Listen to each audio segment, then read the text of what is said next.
শীতের রোববারে বাড়িতে বসে না থেকে বেরিয়ে পড়লাম একটা অফবিট ডেস্টিনেশনের উদ্দেশ্যে। অবনীন্দ্রনাথ ঠাকুরের বাগান বাড়ি, কোন্নগর স্টেশন থেকে ঢিলছড়া দূরত্বে। টোটো ভাড়া মাত্র 20 টাকা।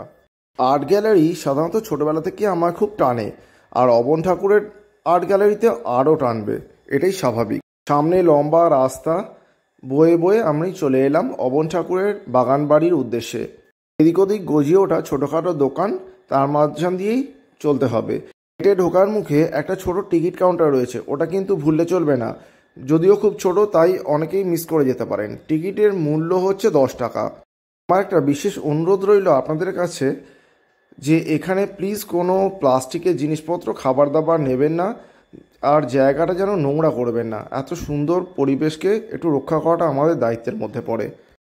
কোন্নগর পৌরসভা এই এলাকাটাকে খুব সুন্দরভাবে সাজিয়ে গুছিয়ে রেখেছে। চারিদিকে সুন্দর বাগান, বাগানের মধ্যে প্রচুর বসার জায়গা রয়েছে। আপনি রিল্যাক্স করতে পারেন, সুন্দরভাবে বসতে পারেন, এবং জায়গাটি খুব সুন্দর। এই পথ ধরে সোজা উঠে গেলেই বাগান বাড়ির ভেতরে প্রবেশদ্বার। কিছু কিছু জায়গা কর্তৃপক্ষ দড়ি দিয়ে বেঁধে রেখেছে, সেইগুলোতে যাওয়া নিষেধ। সেখানে দড়ি টপকে যাওয়াটা উচিত হবে না, তাই আপনারাও করবেন না। দুধারে বনানী, আর মাঝখানে ইটপাতা রাস্তা, টালিপাতা রাস্তা দিয়ে নানা রকম শিল্পকীর্তি দেখতে দেখতে এগিয়ে যাচ্ছি। সামনে চোখে পড়লো একটা সুন্দর অ্যাকোয়ারিয়াম। এখানে প্রচুর রকমের মাছ রয়েছে, রঙিন মাছ। পাশ দিয়ে রাস্তাটা ঘুরে সামনের দিকে চলে গেলে গঙ্গার ধার পড়বে। ক্যামেরা ঘুরিয়ে একটু এদিক ওদিক জায়গাগুলো দেখিয়ে দিতে চেষ্টা করছি। আমার মূল উদ্দেশ্য ছিল কিন্তু আর্ট গ্যালারিতেই ঢোকা, অবন ঠাকুরের ছবি, আর্ট এবং স্কাল্পচার ইত্যাদি দেখা। ভেতরে গিয়ে কি দেখতে পাবো সেটা যদিও আশা করে আসিনি, এবং জানিও না, আগে কখনো আসিনি। তাই ধীরে ধীরে বেলা বাড়তে অনেক মানুষের আনাগোনা বাড়তে শুরু করলো, আর আমিও এগিয়ে যেতে থাকলাম এই সরু রাস্তা ধরে গঙ্গার ধারের দিকে। গঙ্গার দিক দিয়ে শুনেছি বাড়িটার মেন এন্ট্রান্স। ছবি আঁকা আর ছবি দেখার টানই আমাকে এই পর্যন্ত নিয়ে এসছে, তা বেশ স্পষ্ট। ঘুরতে ঘুরতে চলে এলাম আমি গঙ্গার ধারের দিকে। এইখান দিয়ে আমরা ঘুরে গেলেই পেয়ে যাব গঙ্গা একদিকে, অন্যদিকে সিঁড়ি বেয়ে উঠবে মেন এন্ট্রান্সের দিকে বাড়ির। আমাকে ঢুকতে হবে এই এন্ট্রান্স দিয়েই। দেখতে পাবো কি এখনো পর্যন্ত জানি না, পুরোটাই সাসপেন্স। আপনারা আমার সঙ্গে চলতে থাকুন। জানলার ফাঁক দিয়ে দেখতে পেলাম সেই বিখ্যাত অবন ঠাকুরের ছবি। একদিকে বারান্দা, দুদিকে বারান্দা, আর ভেতরে ঢুকেই বিখ্যাত বিখ্যাত কিছু ছবি চোখে পড়ল।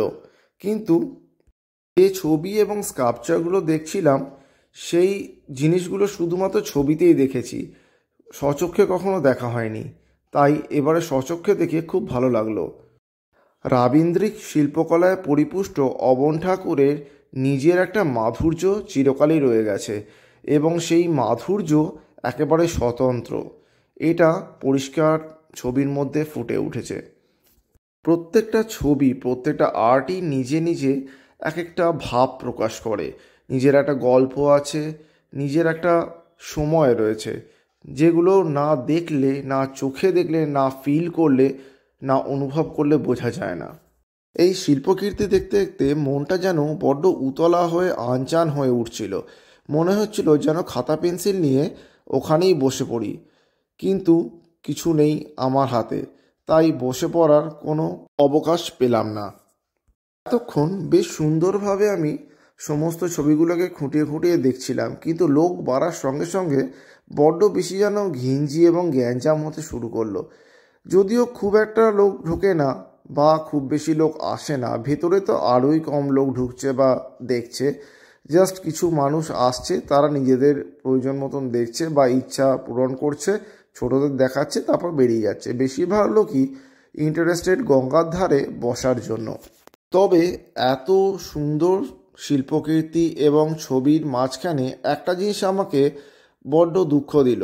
সেইটা বুঝলাম তখন, যখন ছবির নিচে আর্টিস্টদের সিগনেচারগুলো দেখছিলাম।